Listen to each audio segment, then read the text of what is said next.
All right, there we go. Awesome. Well then, And by staying on video, I've learned that we're supposed to say this. By staying on video, your consenting is being recorded. If you don't consent, you should leave now. there you go. The lawyer's spoken. So yeah, thanks everybody. This January meetup coming a little bit later than traditional for our first Wednesday of the month. It's been a long couple of months for everybody, I think, and we just lagged a little bit on the planning. As I'm sure you know, we have a really cool little mini panel here set up on heat pumps that I think will provide insight into the difficulty of deployment from like two pretty different market perspectives. Before we jump into it though, a couple quick updates. One, for future meetups, we want to start doing what we're going to call the community showcase. So, right, we have a lot of folks who are on the Slack and who, join every meetup. In addition to giving you access to leaders, we also want to elevate what you're doing, right? So please reach out if you're working on a project, a startup, doing research for your, as a part of like a master's degree or something, whatever it might be.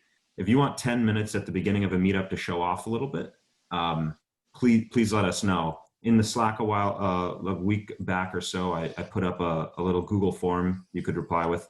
You can also just reach out to me if you want to do that. But yeah, we'd really like to just highlight what everybody's doing here. Then secondly, next week, we haven't actually announced this yet. We're going to do our first Clubhouse event. Try sort of tinker with that platform and see what it's like. You'll see an announcement coming out soon. We have some really cool guests on an interesting topic. So sort of keep your eyes peeled for that one. And yeah, that's really it. The only other thing is we finished up sort of the backlog of podcasts on all old meetups. If you're not familiar with the format, we try to summarize all the discussion that happens at these meetups in podcast form so people can just listen to it if that's kind of their preferred method. And so we think of that as sort of the end of season one. And we're thinking a lot about what the future could hold, because I don't think we can just do deep dives on a single topic forever. So give us suggestions. If there's something you want to hear about, if there's folks you think could be cool guests, whatever it might be, let us know what you're thinking. All right, I'm going to jump into the panel, but James, Colleen, Russell, Nicole, and any of you guys have anything you want to say quickly first? Hey everyone, thanks for being here. Psyched for the panel. Nice. Cool. All right. Well, awesome. So we have two really cool guests today. On one side of the spectrum, we've got Nate Adams, also known as the House Whisperer, famous on Energy Twitter for heat pumps and residential HVAC. Nate works largely in the single family home space and not in high density urban areas. On the other side of this, then we have Cullen Kasunic with BlocPower, who's doing multifamily in urban areas and kind of deploying through structured finance. So kind of two very different perspectives, but I think there's actually going to be a lot of lessons learned overlap, because these are still heat pumps. These are still, small construction projects. These are still contractors and OEMs we're working with. So I think it'll be really interesting to get both. We're going to kick it off just by giving Nate and Cullen the opportunity to sort of describe what they do, give us just a feel for kind of who they are and what they're up to. So Nate, why don't we start with you? Oh, I was going to say, let's start with Cullen, but okay, Cullen, let's start with you, Cullen. And Cullen shared a couple slides, so I'm going to pull those up now. I just sent you slides too. That's why I wanted to go second. That's good. All righty, give me just a second here to share. You'll be a tough act to follow anyway, Nate. So. Nah, just a guy from Cleveland. All right. Can everybody see the slides? Great. Yep. Great. Awesome. So all right, take it away. My name's Cullen Kasunic. I'm CFO and head of finance at BlocPower. What we do, we're bringing smarter, healthier, green buildings for all into urban areas, right? So, what we're really... You want to listen in, or? I've got an echo here. Okay. Yeah, everybody. I just muted please them. go on mute. Sorry. Yeah. Sorry. So yeah, at BlocPower, we're really focused on energy efficiency in urban areas, right? And we're focused on all communities, right? But we really think about low-income communities. We think about more than just energy as well. We think about health outcomes. We think about workforce and equity outcomes. It's, you know, energy and sort of climate justice are really important to us. And that's why our mission here is really smarter, healthier, green buildings for all. And so on the next slide, you could think of us like a tech-enabled energy efficiency developer, right? We look at these buildings all across the cities and we see inefficient, unhealthy, creaky buildings that are outdated. They're consuming more energy than they need to. And this is really most of the building stock in the US, right? There's about 5 million buildings that really seem to fall in this middle gray area between single family homes, which get some attention, and then all the commercial skyscraper buildings and everything like this. We think of like mid-sized buildings. And so, you know, we're really trying to tackle how can we make these buildings better? And we've hit on, you know, doing these energy efficiency retrofits, but particularly electrification and air source heat pumps. And we've been really anchoring our projects with these things. You can go to the next slide here. And really what we do, like I said, we're sort of tech-enabled energy efficiency developer. Nobody's really pulling all the pieces together for buildings like this and customers like this. A customer might want to do an energy efficiency measure, but then they'll find that, oh, I need to engage an engineer. And then there's the contractor, and maybe they're not returning my call. And then which equipment should I really choose? And are there incentives? What are the incentives, right? And what's the permitting like? Oh, and by the way, how do I pay for this, right? This thing sounds kind of crazy. Like, what am I going to do to pay for it? And so you can go to the next slide here. So we've simplified the process, right? We can continue here. We put this platform together where we try to go from acquisition to analysis to finance, installation, and then M&V in the end, right? And so we built all the software to help us analyze and understand these buildings remotely. So we can pre-screen and figure out what buildings in an urban area would be good for certain energy efficiency measures or for air source heat pumps. We can then have building owners go through sort of like a questionnaire where they self-select themselves and start to sort out into what type of opportunities they have. And then we can deliver them initial scopes of work remotely. And then we go into the whole on-site thing. And all that upfront is just to try to make it easier for us to get into buildings, right? And then as we go, we put together a no money down financing option. That's really modeled after what's worked in solar, right? We have a 15-year lease where we come in, that's generally what it is. And we say, hey, we're going to do a bunch of these energy efficiency upgrades. Probably 80% of that cost is going to be air source heat pumps.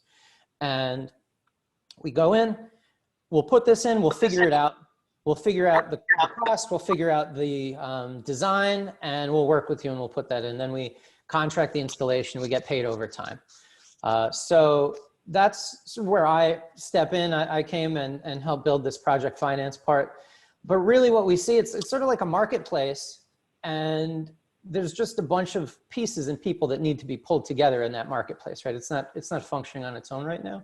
So that's what we're really trying to do is have this way for these projects to get done. And that's what we do. We develop them and finance them. So that's the overall of BlocPower. Awesome. All right. Well, before then we get into any of that, I want to hand it over to Nate. Nate, I'm going to pull up your slides here. So give me just 1 second.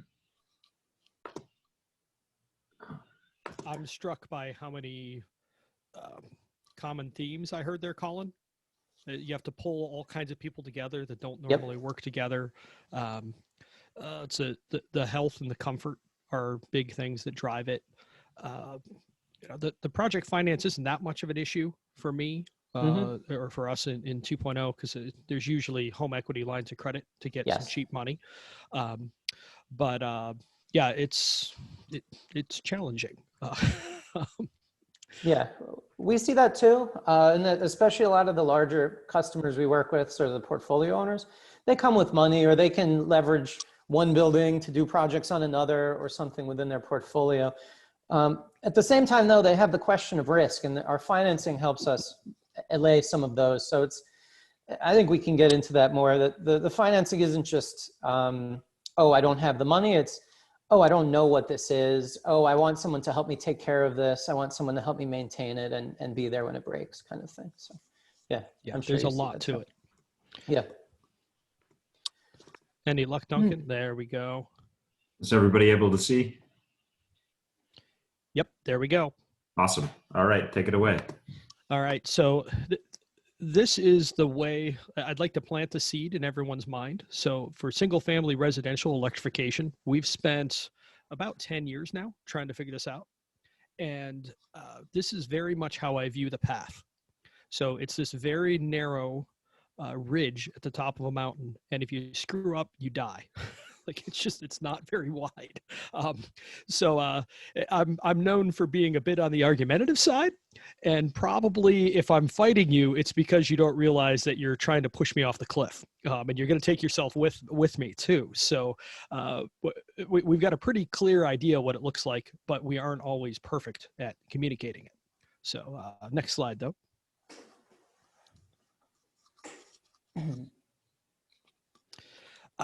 This is another thing I want to plant in your minds. So hopefully everybody has seen The Princess Bride. If you haven't, you really need to make time for that movie.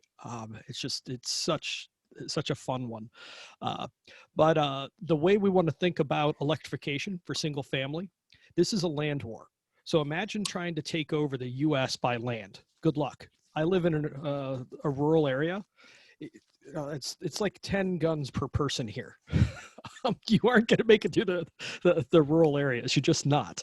So when it comes to electrification, there are 105,000 HVAC contractors across the US that need to think this is a good enough idea that they're willing to go do it.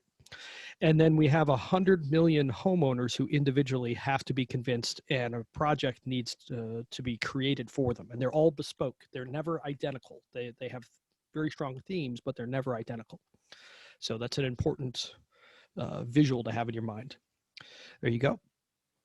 So we have built what is called HVAC 2.0. One of the easiest ways to think of it is it's a two-sided platform.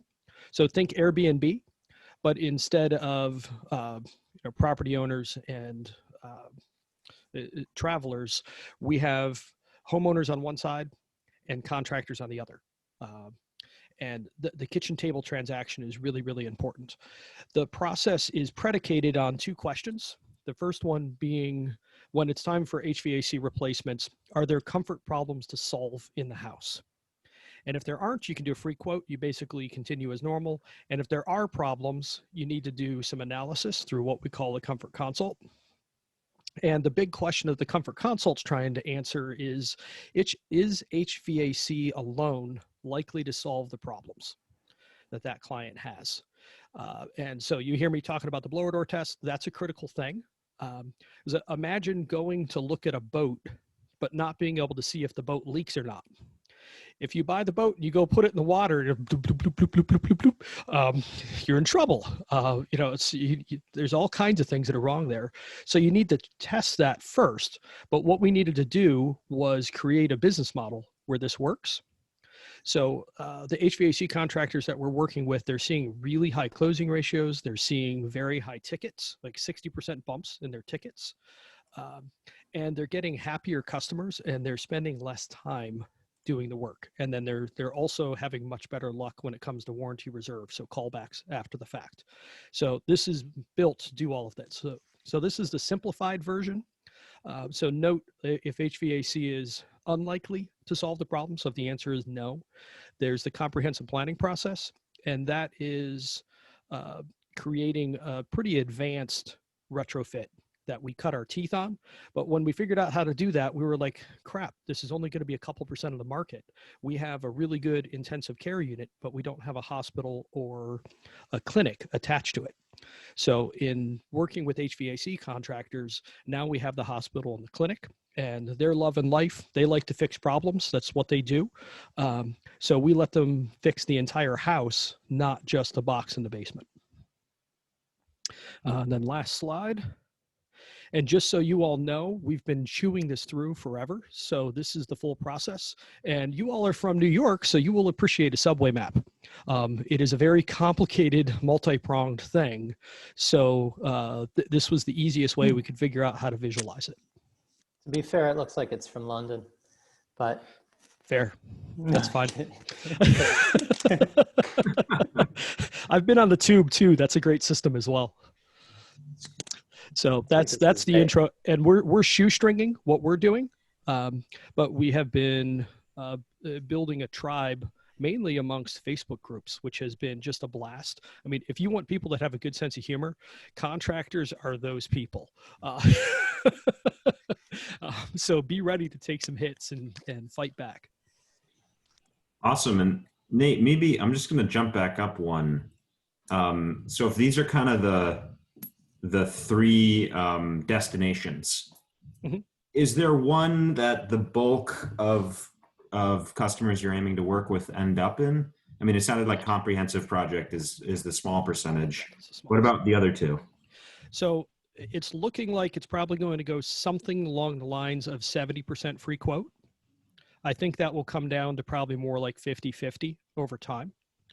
But so most are going to go to the comfort consult.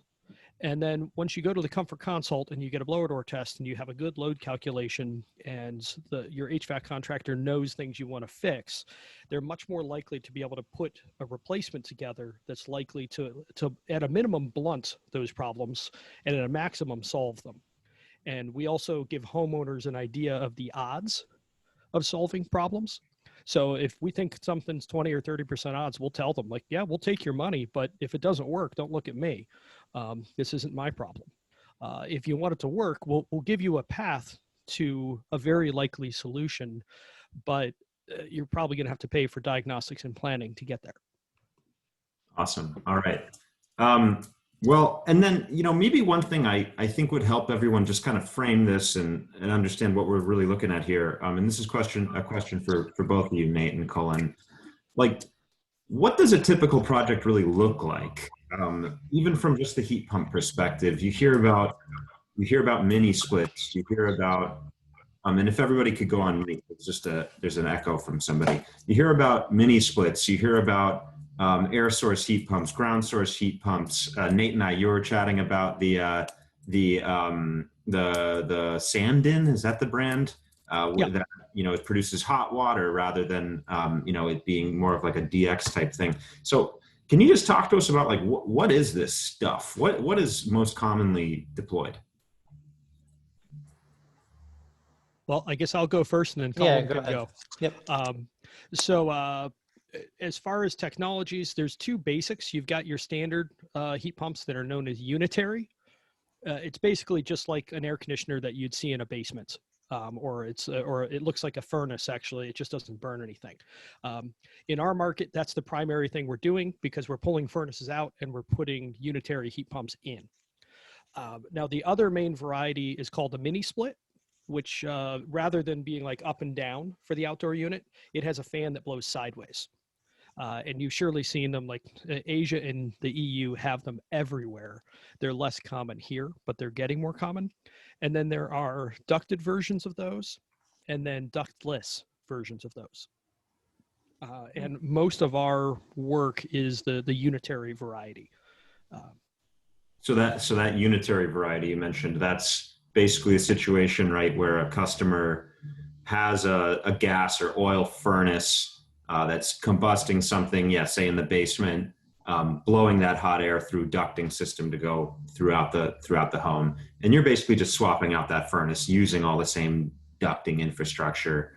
You've just got this unit in the basement and then the unit outdoors that with the compressor and such sending refrigerant to the main system. Okay, cool. That helps me at least, because I'm always a little confused about the difference between like what makes the heat, what distributes the heat, which we're replacing it. And I think a lot of people who are looking at this end up just kind of lost on exactly where they should be kind of targeting their focus. What about for you, Cullen? Yeah, for Nate, us, it's similar. I don't think we do as many unitary systems because we don't really work, and maybe it's a function of the buildings in New York City and around don't often have ducts. We don't work with many existing ducted systems. So, and we work with many apartments or many spaces. So we either will work with sort of mini split units and we'll install a number of those, generally one outdoor unit per apartment. And then we'll have either 1 or 2 or sometimes 3 indoor units, right? And so the outdoor unit is that unit that's actually doing the thing that makes the heating and cooling. That's where the compressor is. And these things work just like a refrigerator or an air conditioner, as you guys may be aware. By adjusting the compression and using electricity to compress or allow it to decompress, you can gather and shift the heat or the cool depending on what you want to do and what time of year it is.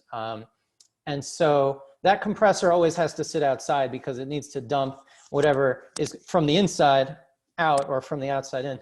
But yeah, generally you want to bring, even in the winter, right? You're bringing the heat from the outside, but you're concentrating it inside. And that is an interesting prospect that we've been able to do with sort of the cold climate heat pumps, which is what we always install.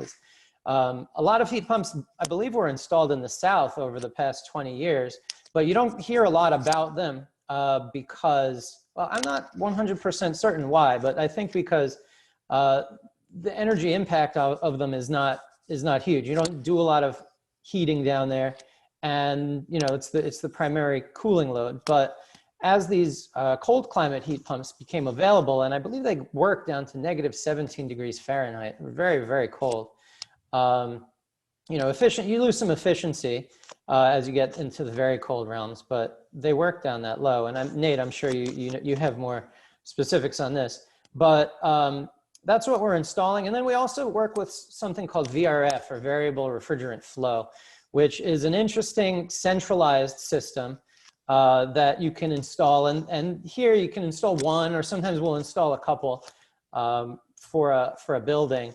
And there you have one compressor that's very large, and you run the refrigerant lines down to all the indoor units on all the apartments and everywhere. But because of the way it's set up, you can actually figure out who needs what when. And you could even be heating one room and cooling another at the same time with this. And it's efficient in doing that. And if the system detects that you need to heat one room and cool another, then it's actually going to take the energy, you know, the heat from both of them and balance each other out. So these are some of the things that we use. We haven't gotten into any water source heat pumps, which I believe are what's used when there's cooling towers, but those are things that you do see in New York City, but they're pretty specialized. And we don't do ground source heat pump stuff, but you know, for the sake of everything, it's very similar to the technology. It's the same compressor technology. Cool. And I mean, not to focus on this too much, but like that in itself, the contrast between what both of you typically do, like clears up a lot of issues for me that I hadn't sort of mentally resolved when thinking about this. Like Nate in single family homes is accessing the existing centralized system. I always think of central systems as a big part of buildings, multifamily homes, but actually it turns out, because maybe they're hot water or steam central heat, that it actually makes more sense, it sounds like most of the time, to sort of attack the problem in a distributed way throughout the building. Well, yeah, the VRF is centralized, right? But it has the distributed nodes, the distributed indoor units, and the mini splits are totally distributed, right? And what's an interesting advantage of the mini splits with apartments is that and this is a sort of a controversial advantage or disadvantage depending on who you talk to, but the apartment owners themselves can now become responsible for paying for their own heating and cooling, right? And so landlords kind of like this because they're like, well, wow, I've been paying for this old system and my tenants open up their windows in the winter, and now I can get the system. Now the tenant can control it. They can have their own comfort, whatever temperature they want, but they pay for it and I don't anymore. And so for those, totally distributed makes a lot of sense. So, I mean, I think that's a great transition then into something I know both of you wanted to talk about, and maybe we could start with Nate here. Like client value proposition. Like what problems are people trying to solve here, whether they're, qualitative or quantitative or whatever it might be? Like, how are people actually selling this stuff? It's a really good question. And I'll start with something that's blunt. It is not on climate. Yes. Climate isn't worth anything. When you start pushing people, the most I've ever gotten was, my question is, all right, so what would you do to combat climate change if you had to pay it every month for the rest of your life? And the most I've gotten is $25. And I'm like, that's not really a problem. 2 Netflixes. Okay. Yeah, exactly. Yeah. Like, it's not even a cell phone bill. It's not even worth $100. Like, it must not be a real problem.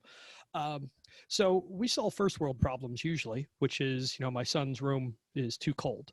Or one of my favorite ones that came up a couple summers ago, it kept getting repeated, was my second floor is so warm that I don't sleep with my wife in the summer anymore. I go sleep on the couch or I go to the basement. I'd like to be able to sleep with my wife again. These are the kinds of things that you want to solve. Or if kids have asthma or someone has allergies, good filtration can help with that sort of thing. So there's a lot of problems that can be solved, but the only way to figure it out, and like the comfort consult, that the stop, that if you have problems, what are you going to do? We ask an hour to an hour and a half of questions of our clients to figure out what they want to fix, because you can't tell them what they care about or tell them what they have to pay. You have to ask them what matters to them, and then ask them, what is it worth to fix those problems? Not what will it cost, but what is it worth? And so that's the key stuff. But it's usually comfort and health is where most stuff falls into. Sometimes you've got moisture issues or pest issues, things like that we can get into as well. But it's mainly first world problems, frankly. I mean, I love learning about this, right? Because I feel like so many self-described energy nerds, right? We like boil it down to the economics immediately, right? Like, what's the cost of a kilowatt hour? How many are you using? What's the payback period? And we kind of look at everything through that lens. Yeah, that's not what you're doing. You're selling a valuable service that is sort of beyond just the fundamental economics. If you want to become a liar, sell on payback. I guarantee you will be a liar instantly. So, I mean, if it's HVAC, you're going to have to spend more. So the numbers that we use for most of the country, this is not California, but this is like Midwest, more normal markets. A furnace is $3,000 or $4,000. An air conditioner is $3,000 or $4,000 for a single stage, decent install. So you're looking at $6,000 to $8,000 for a new system. A really nice HVAC system, which will pretty much always involve a variable speed heat pump, is going to be $10,000 to $15,000. So we don't have to justify the 10 or 15. We have to justify the difference between 6 and 8 and 10 and 15. And so if we can find enough things that they want to solve, and if we understand what HVAC alone is likely to solve and what it's not, we can extract that value. And then they'll write the check, and that's what we need. I mean, this is all a kitchen table transaction problem. If the contractors don't sell the stuff and understand how to sell it, and the homeowners aren't willing to pay, nothing happens. So we call it the church of the kitchen table. That is the only thing that matters for residential electrification. If you screw up that transaction in any way, I'm going to call you out and I'm going to scream at you. So be ready. I will make your life hard because it's that narrow path. Remember, it's very narrow. But if we can just get the clients to understand the benefits of the better equipment, because lots of people just think of, well, it's HVAC, like it's all the same, right? No, it's not. Just like anything, when you dig into the details, there's a range. It's like my favorite example is I bought a cheap gallon of ceiling paint for a house a while ago.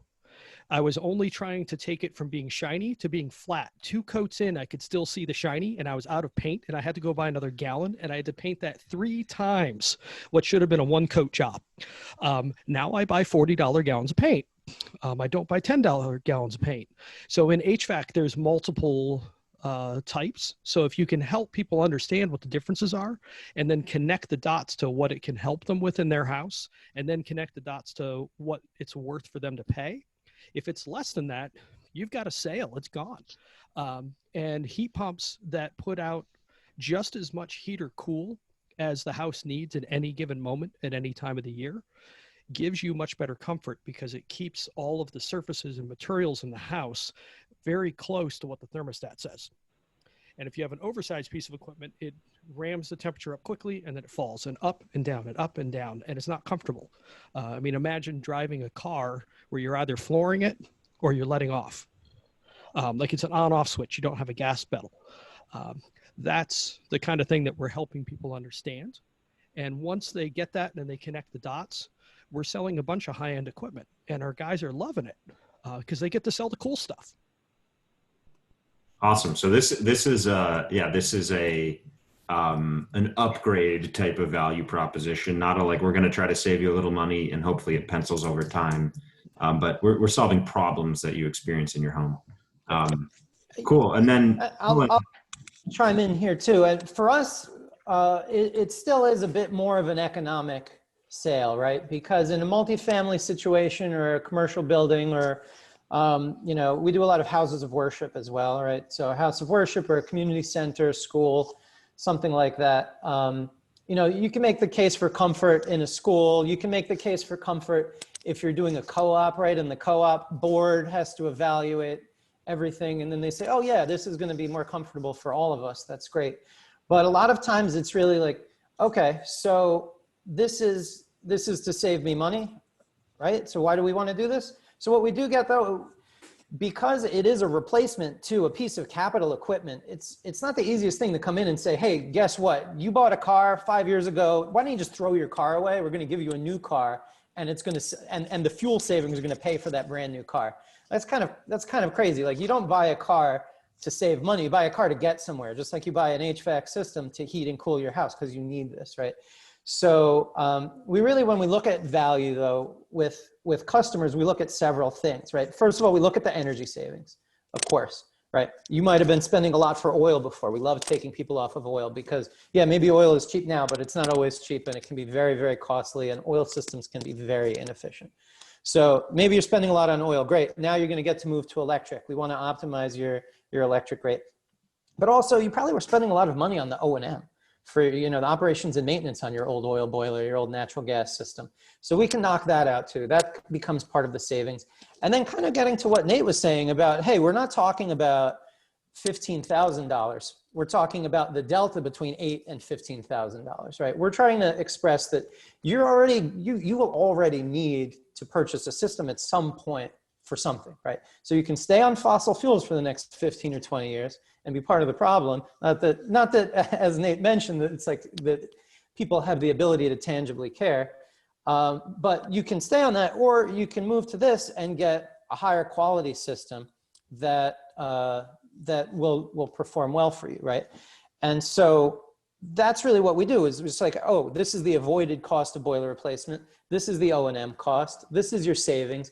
And then we try to get to a real economic case there. We always look for other values too, right? Like I was saying with co-ops, and you know, they will value comfort. Churches might value comfort. You know, a lot of places like churches and houses of worship will also value increased use.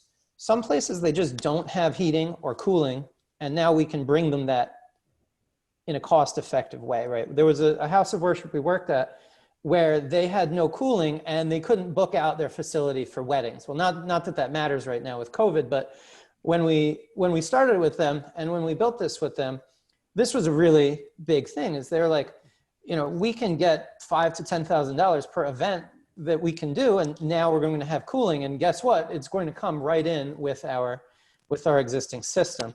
So I guess the other value that is not totally a value, but it's end of life, right? When people have their boiler that's creaky, that's old, that they know is about to break, that's when they're pretty susceptible to really thinking about something new and changing. So I think that's the core of how customers look at value, right? And there is one other thing, which is fines and penalties. In New York City, we have local law 97. When we start to layer in those fines, the dollar value becomes very clear. It becomes a clear win. So, but that's not something you can depend on. So I did just want to jump in and ask, like, while we're on this topic, and something Nate said about that delta between your standard HVAC system and heat pumps, or HVAC and heating. It was actually something Fei had covered in her original presentation, more around like incentives and kind of cost curves coming down. So do you think that delta is always going to be there, or as we see sort of more wide scale adoption, is the kind of cost curve of heat pumps actually going to come down and get closer to, I totally agree. Like, I think we talked about on the podcast that it should be about value and the product and everything like that. And we shouldn't always just focus on the economics with some of these solutions, like whether it's an EV or heat pump, but obviously it can help. So what are kind of your perspectives on, are these incentive programs helping? Is it going to actually bring the cost curve down? And what do you see like the next 5-10 years where this goes?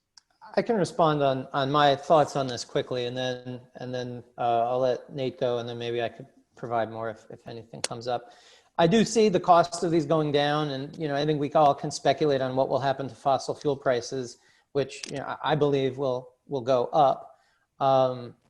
But so that alone starts to tip the scale when even you have your competing fuel price going up and your electricity price remaining stable or going down because of the additional solar and wind and everything else that hits the grid. But as far as heat pumps, from what we've seen, the equipment costs, these are the ones that we use, are made by large multinational companies. So I see that there's going to be some cost reductions there as there's more scale installing more of these. But to a large extent, right, Mitsubishi and Fujitsu and Daikin and these other folks, and Carrier who's on the back end, and Lennox, Carrier does a branding with one of the other firms. These guys aren't going to really want to or reduce their hard equipment cost that much. But I think it should come down. Where I really see the reduction in cost is in the installation, as the installers get more comfortable and understand installing these, can estimate them better, and when the permitting can be more streamlined as well. So that's interesting to hear on that side of it. So on the residential side, first off, and just to kind of back up Cullen there, these manufacturers and these products are all mature. Yeah. So this is not solar, this is not storage, this is not wind, where we're seeing 80 and 90% drops over a decade. Very much. We're talking maybe 10 or 20, because there's always going to be levels of equipment. And so if you want higher level equipment, you're going to have to pay more. So like a basic air conditioner, the equipment is say $1,500 to $2,500. For the good heat pumps, you're looking at $5,000 to $7,000. So there's some delta, but I don't see an immense amount of that coming out, maybe $500. And on the install side, so residential, there really aren't economies of scale. Every house is different. Every house you have to go in and buy different parts and figure out what it is. And like every job is custom. So I don't think we can look for lower costs there. I think we need to look for higher value, which is what we spend a lot of time building with the HVAC 2.0 process. Nate, just to help me understand quickly something you said, you mentioned like just a common price for a typical AC versus heat pump. What does that look like when you add in the typical furnace cost as well? Because the heat pump kind of replaces both of those things. It can, yes. So if you look at a hybrid so a hybrid would be a furnace plus heat pump, because normally you get a furnace and an air conditioner. That's the common thing. A heat pump is the same thing as an air conditioner. It just has a couple of valves that let it work backwards. So an air conditioner is a heat pump that's one way, but in US parlance, a heat pump is a two-way heat pump, so it can heat and cool. But if you're looking at the same model, and this is an important point, this is that the policy idea I put out last week. If you look at, say, just a 14 SEER heat pump or 14 SEER air conditioner, there will be a 14 SEER heat pump model of the same thing. And the cost difference is between $200 and $500 at wholesale. So it's not a big cost difference. And if you just make a simple hybrid even, like just a 14 SEER, kind of crappy heat pump, single stage. If you run that at all hard, you'll have the amount of gas that house uses. If you put in a cold climate heat pump, you may reduce the gas usage by 90% in a hybrid. So while I don't love hybrids, it's not a bad step in the right direction. So that's just interesting to me. So for a given AC model, to heat pump that to add the right valves and controls and whatever else might be a part of it, you're saying at least at the wholesale level, it's really not a ton of money. It's a couple $100. Yeah. The easiest way to think of it, I think, is you can't buy manual transmissions hardly anymore. But if you want to buy a car, you could buy it manual, and for $400 extra, you could get it automatic, because you were just paying the cost difference between them. That's how air conditioners and heat pumps are. So I talked to one manufacturer from the idea that I had, and he's like, this is a great idea, and I think it might work. Just by giving the manufacturers several $100 so that they don't make air conditioners anymore. They turn all their ACs into heat pumps. It's actually, go ahead, maybe you can finish. Oh, go ahead. No, I'm good. No, Colin, it's actually really interesting, and I don't remember the brand and the model, but I do know that some manufacturers actually ship out all of their air conditioners. They are the identical units to the heat pumps, but there's a switch inside that makes it only act as an air conditioner. And when you want it to be a heat pump, they add like essentially an additional plug and switch to enable the heat pump functionality. So it's kind of already in there from a supply chain standpoint. In some of these products, they're saying, look, this is so similar that we're just going to ship you the same unit, but call it an air conditioner or call it a heat pump. I thought we'd go to some questions that I've seen in the chat, and I'm gonna kind of combine two of them. And so one, I think, Nate, you did touch on kind of the value prop to residential customers, but James Gordy was looking for, from Cullen, like why do people buy on you mentioned the economics. You mentioned kind of like how's the worship and stuff, but is there like a consistent, I saw on the deck you had put unhealthiness in buildings. So kind of more like the performance side of things on the B2B sales. And then to tack on to that, because it's on everyone's mind right now, Ben asked about COVID benefits, and I guess so it goes across both, both your lines of work, but maybe starting with Cullen on like the B2B kind of buying decision. Yeah, I can address some of these. So yeah, COVID benefits, especially when COVID first started coming out, we really realized how much of an impact a system like this can have, right? Because especially the ones that we use are generally segmented by unit, by apartment. So we're not taking air that's in one person's apartment or one area and sending it somewhere else. So you're using air, sure, it's not just a radiator, but it's all blocked in and personalized. So we put out a bunch of info about COVID benefits on this, and building owners have had interest in it. It's been a door opener, but I haven't seen any building owner yet say, yeah, I want it because it has the COVID benefit. Now, when we do talk COVID benefit, we also can put UV lights in that as the air cycles through, the UV light is killing all the viruses and everything else that's coming through. So that's valuable. And because of this, we did scope and price out an independent movie house, right? And we were going to redo, they needed a new HVAC system. We were going to redo their HVAC system, but that one did not move forward. But that was definitely something that people were interested in. As far as the health benefits, it's harder. I mean, usually it's the community stakeholders that will push the health benefits. And again, it's a door opener. Someone in the church will say, hey, they will recommend to some of their folks, go look at heat pumps because it's going to be much better for the indoor air quality and outdoor air quality.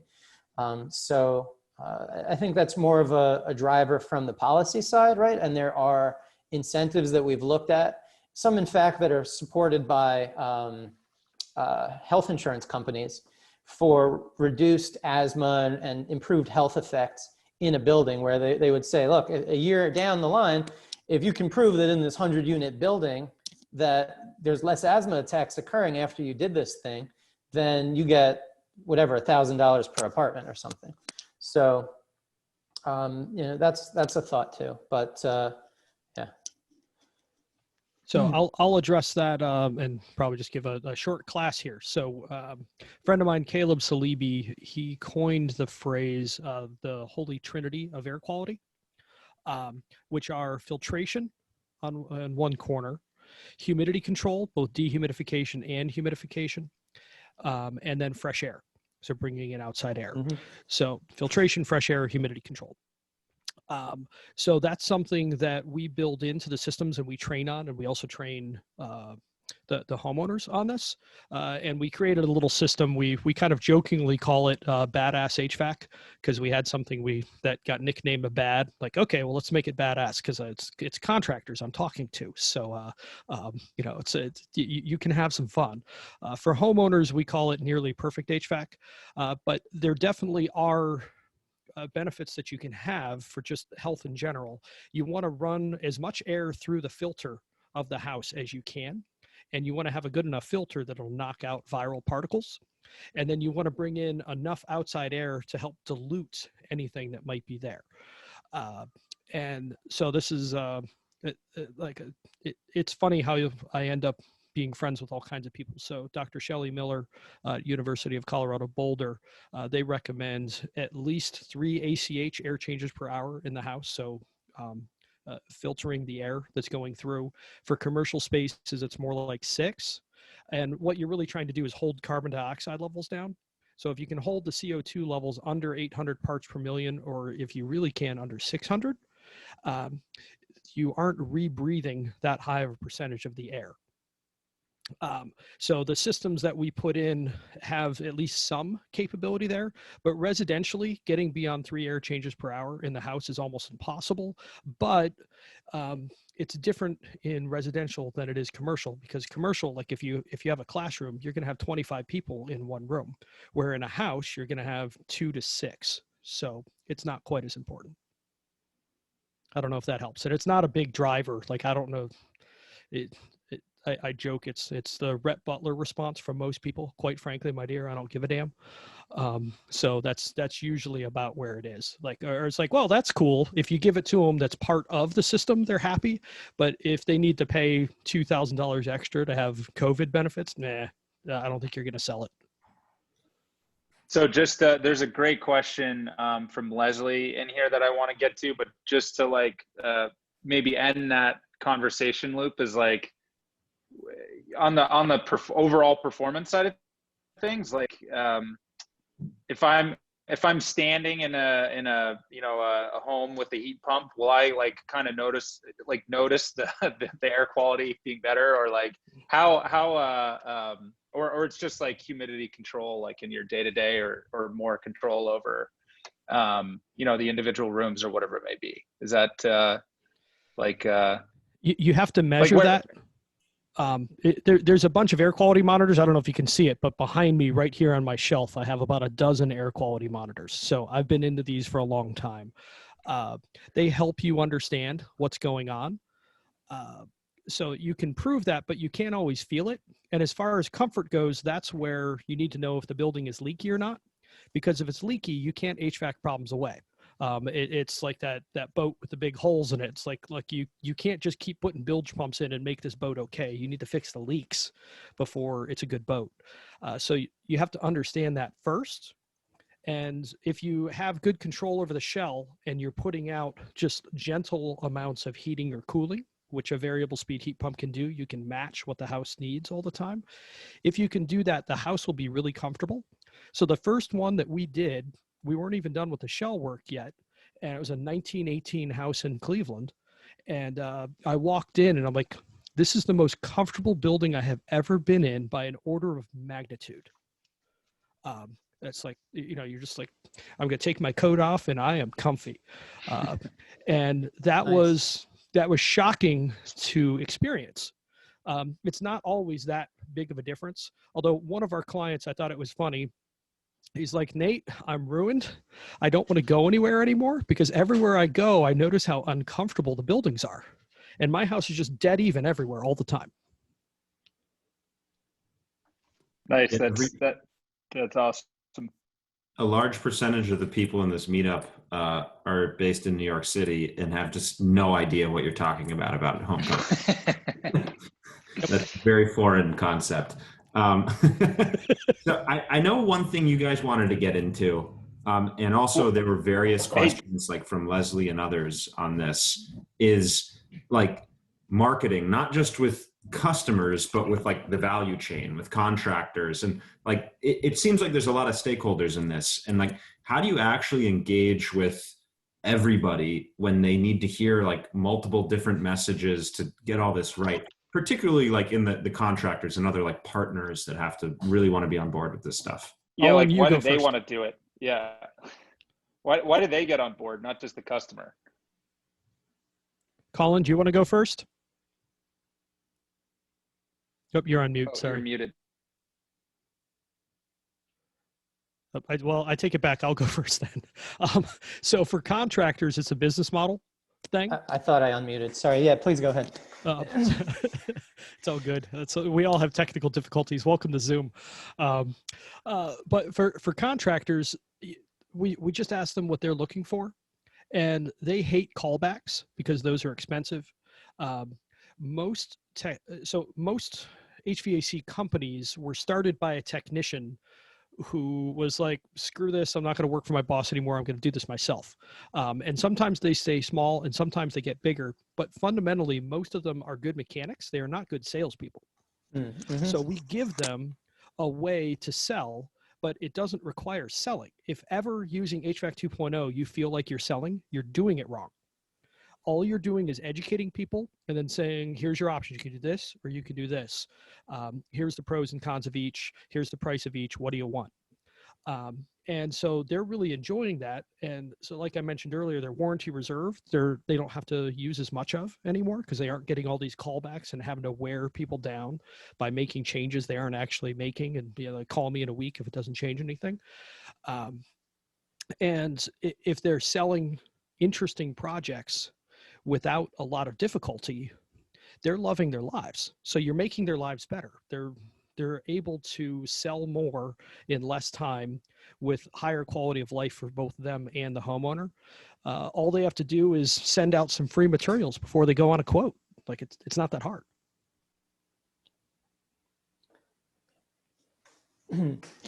So just restate the question for me, please. Sorry. Yeah. So this idea of like, you have customers who you have to sell, and we just went over kind of the user value proposition, but especially in Nate's case, there's like the rest of the value chain he has to convince too that this is actually a good idea, that they should be out there doing this. Yeah, sure. I imagine for you guys, it's a little different since you're a bit more vertical, but if you have any thoughts on that. Well, I mean, look, a lot of the contractors who are out there, they do air source heat pumps, they do oil to gas conversions, they do just gas replacements. So part of it is getting their attention and saying, hey, yeah, we actually have a way for you to sell more projects. We have a way for you to make more money on each project, right? We have a way that we can help you manage your risk on each project. And so, financing comes in for some of that, where we can tell the contractor, hey, that we're going to pay you, and you can tell and they can tell the customer, hey, you don't have to worry about coming out of pocket for this. So contractors are interested when we talk to them about financing, and that does sort of get their attention. But yeah, I mean, it's really, I think it's really that of, there's a lot of contractors who are trying to do a lot of things, and they just need to see that people want this technology, that it's easy to sell, and that they can make money doing it. And there's a lot of education involved, I think, on the contractor side for us to get them to, we work with a few who do a lot of projects, and we work with a lot who we just have to sort of walk down the road, and they'll say, oh, okay, give me a highly detailed engineering drawing, and sure, I'll build that.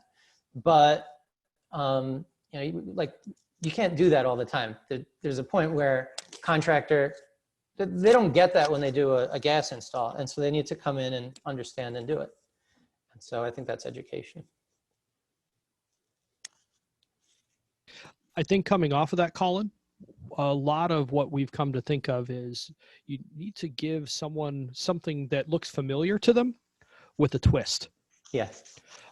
So if you get, that's one of the reasons we like the unitary stuff so well, is it looks just like a furnace. I did an Electrify Everything event at a client house a couple of years ago. 2 clients that were trying to figure out what they were going to do came, and they both went in the basement. They touched the heat pump. It looked just like a furnace, and both of them were like, yep, that's what we're doing, because it looked familiar. They're like, oh, that's not scary. The outside unit looks like my air conditioner. It's just bigger and it's on legs, and the inside unit looks like a furnace.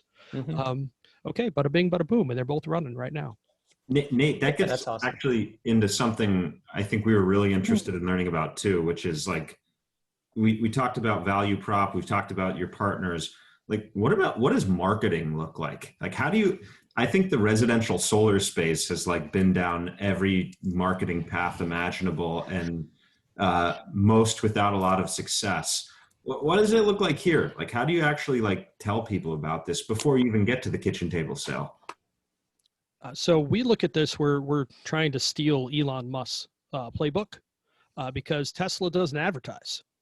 They just make a really damn good product that everybody tells everybody else about. I had a deposit on a Model 3 and then ended up being too cheap to buy the car. But I met this guy at Aldi, which is a cheap grocery store, and he has this P100D at the time. So like really fast, like $110,000, $120,000 car at the time. And I'm like, hey, nice car. You know, I've got a Model 3. Deposit down. And he's like, have you ever driven one? Like, no. Get in. Like, I would have shattered social contract to not say yes. So my daughter's like 2.5 at the time, and like my wife and daughter are in the back seat, and I'm driving around the parking lot of Kmart and Aldi in this guy's $110,000 car. Can you imagine being like, hey, nice Porsche? Oh, really? You think so? You want to drive it? That's not how it works. But what caused that was A, they have a mission, and B, that car delivers 9 and 10 net promoter score experiences. So, and everybody knows what NPS is, whether you know it or not. It's on a scale of 0 to 10, how likely are you to recommend this product or service to your friends and family? You need a 9 or a 10, or you don't have people out there actively selling for you. So we're trying to build that a 9 or 10 net promoter score for both homeowners and contractors. So for marketing, the contractors are going to be our path, because we're all gorillas here. This is not Procter and Gamble. We don't have 10 billion a year to spend on marketing. You know, we're happy to have a couple $100,000. So we have to be very careful in how we do it. But if we can build spectacular experiences for both sides, where everything is smooth and everything feels good and everybody enjoys themselves through the whole process, we don't have to market all that heavily. The contractors will be out there marketing, and then the homeowners will be like, hey, come over to my house and check this out. That's why is your house so much better? Like, I don't think Brad Mueller's here, but you'll see me tag him on Twitter sometimes. He's one of our clients. He lives a few miles from me, and his neighbor has the exact same house he has and whines constantly about how uncomfortable his house is. And then he comes over to Brad's house because he's handy and helps Brad out with various stuff. And he's like, this place is awesome, man. It's the same damn house. We just fixed it. So it can be done. And so, you know, Brad tells people about it. And referrals are going to be a big piece of this in our minds.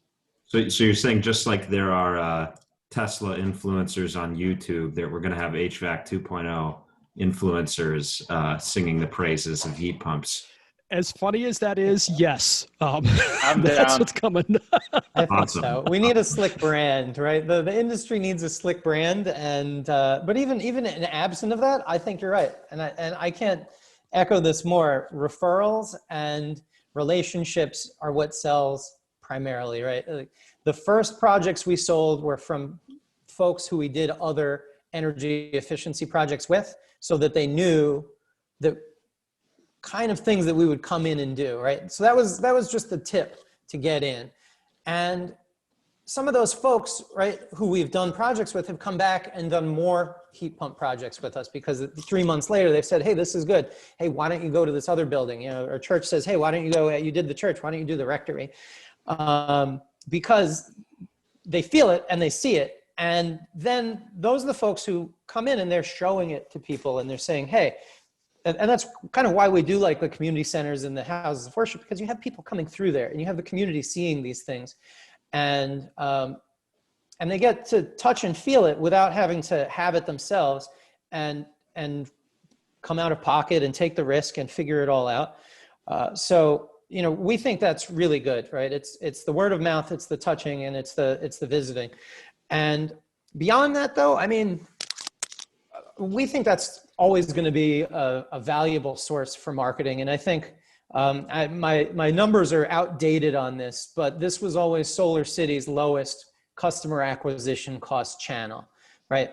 It somewhat is limited in how much you can do, because you need to have your base, you need to grow your base, but then it can grow exponentially.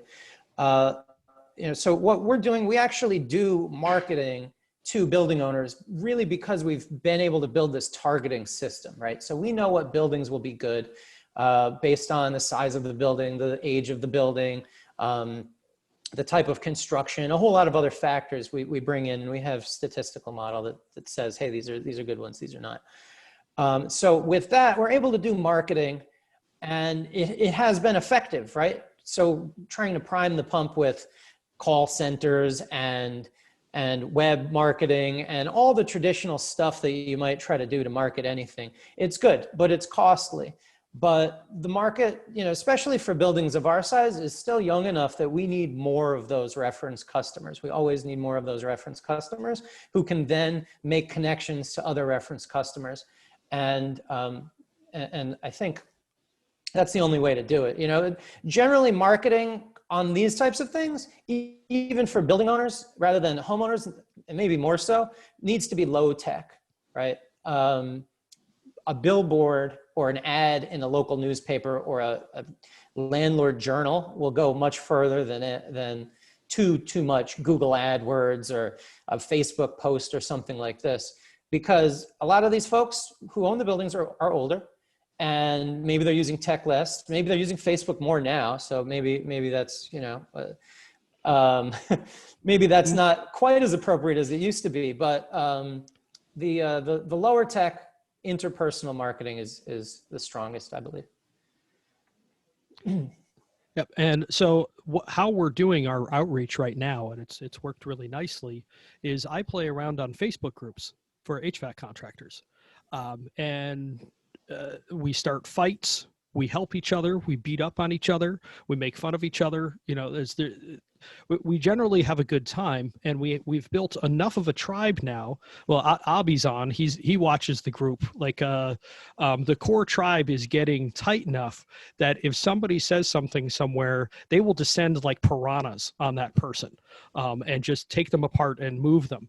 And if they don't move, they move the lurkers. And so it's surprising when I watch people coming into the HVAC 2.0 Facebook group, how many say that they heard about it from another group. And then we're consistently getting the feedback because we've managed to cream like the very top guys in the industry. And it's almost all guys. It's 98.5% men are HVAC techs. So it's like, yeah, we have women, both of them. I know them both. They're awesome. They could kick my ass. The interpersonal, like the word of mouth that's coming through there is really beginning to work, and it's fun. And I think that's how, in what we're doing, we're really going to move things, because these groups have a lot of people. There's 100,000 contractors, and I don't know what the exact numbers are, but probably somewhere between 1 million and 2 million HVAC techs out there. And a lot of these groups have 30,000 people in them. So if you can get into these groups and you're helpful and you comment or you start fights, you can really move things. Awesome. Yeah, it's interesting to think about how, I don't know, we're seeing so many changes in the way groups and communities like become actually the locus of where things are created rather than just sort of like the edge of it. I mean, we're even seeing like communities being like funded with venture capital right now. It's very interesting. So it's interesting to hear how that even touches our world of building design and the built environment. Well, we all know each other here from Twitter pretty much, right?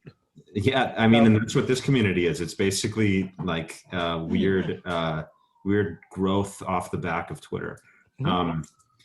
All right, so really quickly, are you guys okay if we take 5-10 more minutes of your time? We're over budget here, but we have a few questions in the chat I wanted to get to. I'm good. Cool. Sorry, James, were you about to say something, or was someone? Okay.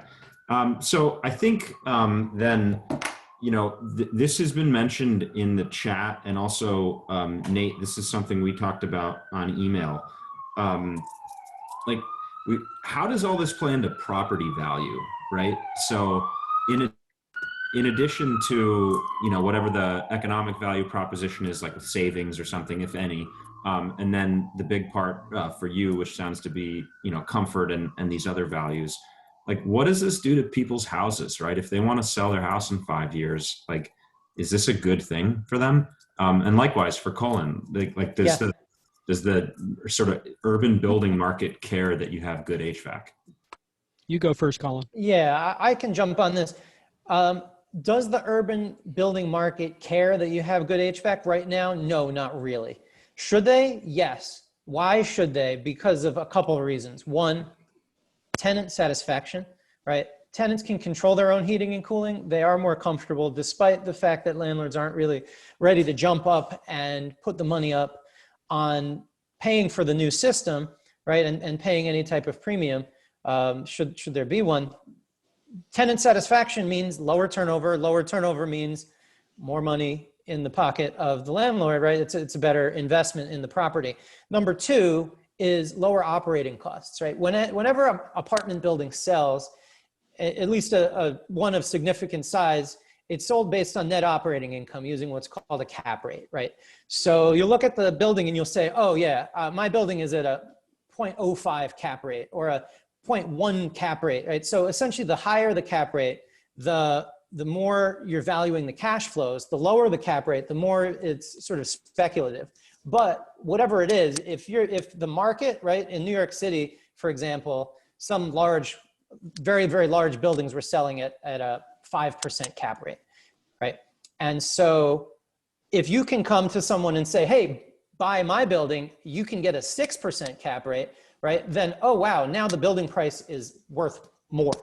And so we're trying to get the building owners to think this way, to say, oh, wow, this actually can increase my cap rates. This can increase the value of my property. Oh my gosh, this is not just, oh, a little bit of operating costs here. Oh, maybe I'm going to sell the building in 10 years. Guess what? When you sell the building, it should be worth more, but it's a lift to get people to that place. But I think that everyone will get there. So on the single family side, I'm going to tell a story. So my partner Ted's on here, and one of his good buddies went to look at this little ranch house.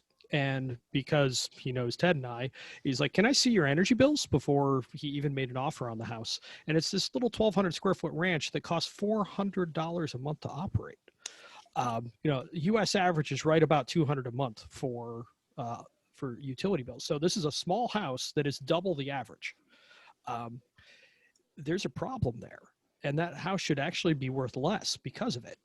Like that would save a lot of kids that are like, ooh, look at that cool old farmhouse out in the country. And then they find out it costs $4,000 a winter to heat it. And I'm not joking. Like, I've seen $7,000 oil bills from clients.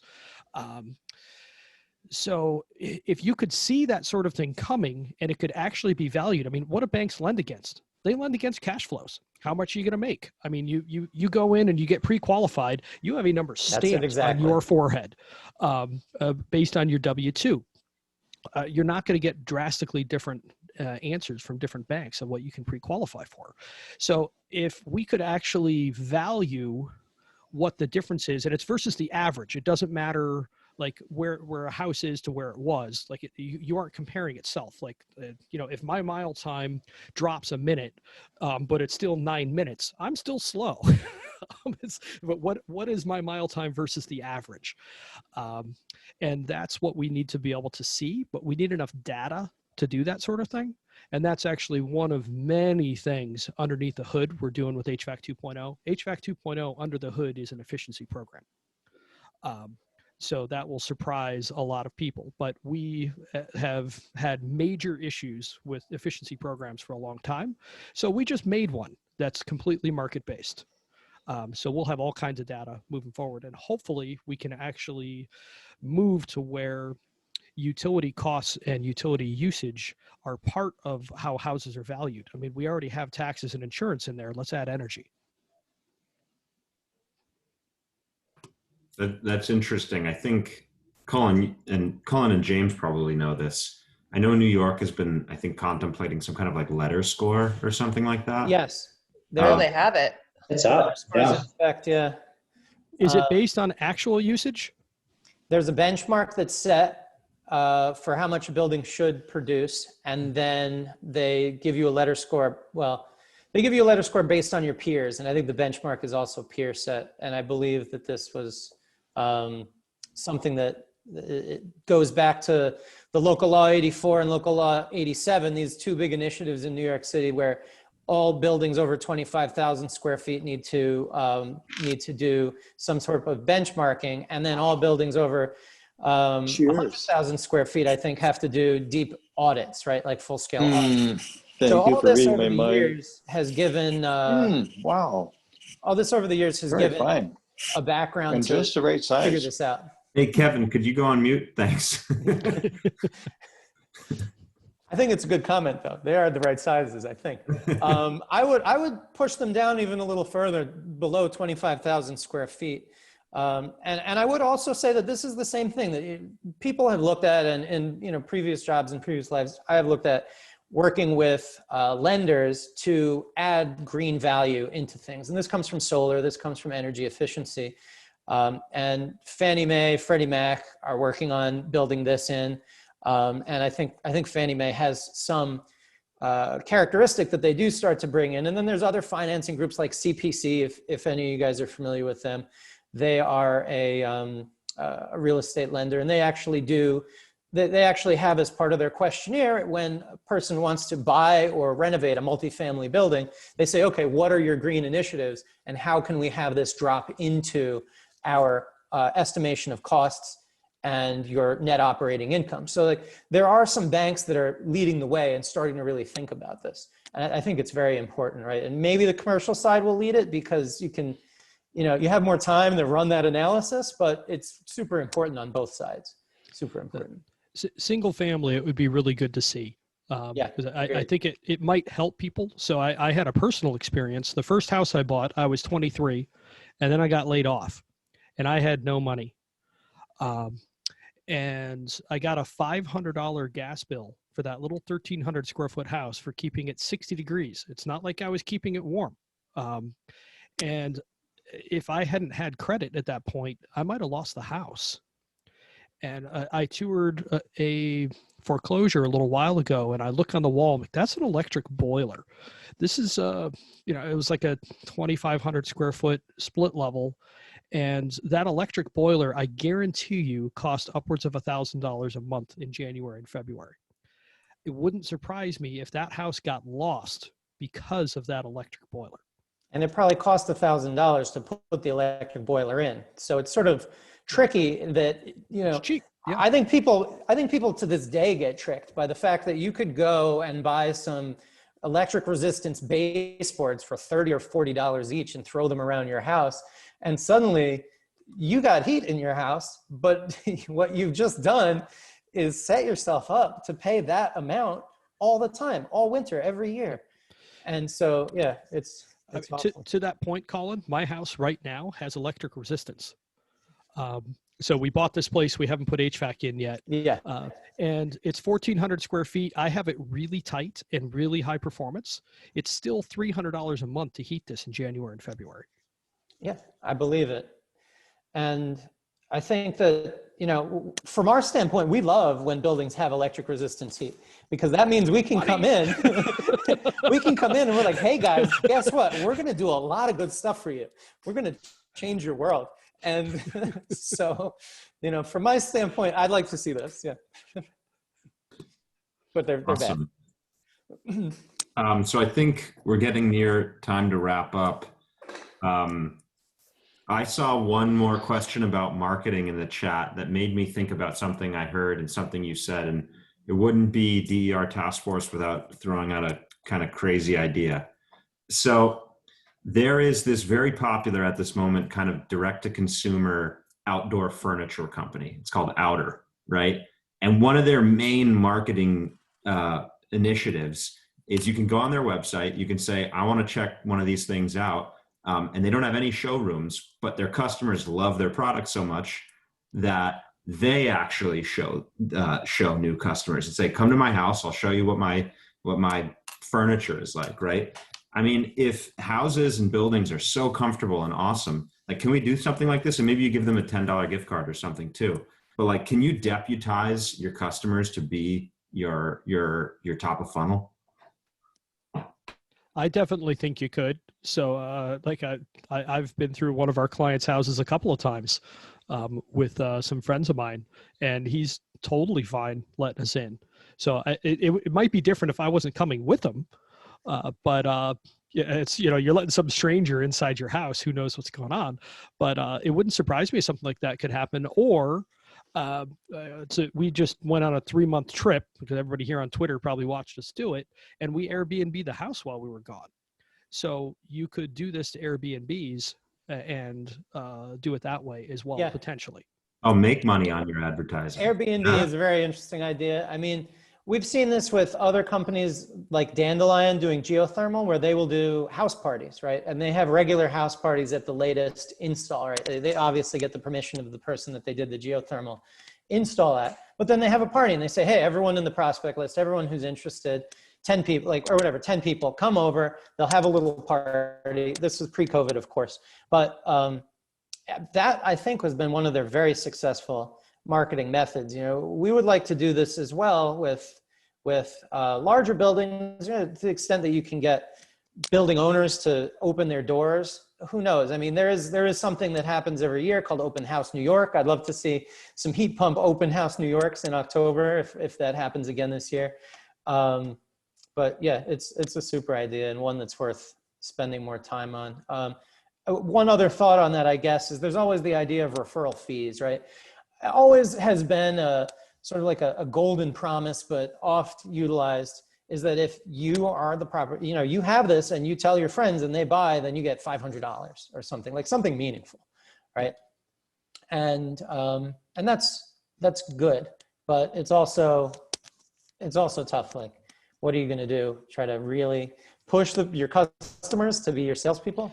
Some people don't want the money anyway. Yeah, they're just some like, people I will don't want tell the money. It becomes yeah, dirty exactly. a little. Yeah, I feel weird. Just I like it. I just want to tell other people about you. I don't want anything in return. All right, cool. Nate, I just saw your shirt. Sorry, can you just yeah, there you go. just needed that on the record. James, you gotta show yours too. Yeah, there you go. Yeah, There you go. This one today, I have a laser cut sign on the wall too. That's nice. Electrify everything. Oh my God. Yep. Awesome. Well, I think we're gonna wrap it up. Any Nate, Cullen, any last words? Anything you want to say before we close this out? There was a lot of interesting conversations going on the chat. I was actually trying to type to a couple of them just because I thought they were sort of urgent things that maybe didn't rise at that second to talking about. But, you know, any questions that are there, I personally am glad to try to answer from the chat too. Take it to the Slack. Take it to the Slack. Anyway, I think this has been really interesting. So I think we're all excited about heat pumps. Cool. And one thing from the chat I just wanted to highlight, just because this is a DER task force first. If you want to be a beta tester of a heat pump system in New York City, Chandrika from Treo, I'm not sure how to say the name of the company, is installing their sort of cutting edge heat pumps in apartments in New York City. Awesome. I think they're like of a window unit of variety. So go on their website and mention DirTF. I will have to talk to her too, because we can definitely put some of those in properties for folks who would be interested. Okay, and then just make sure to cut the royalty checks to DER Task Force. We're operating on a shoestring budget here. Nate, We do take referral bonuses. Yeah, give me your gift card. Nate, I don't. I don't. Take it.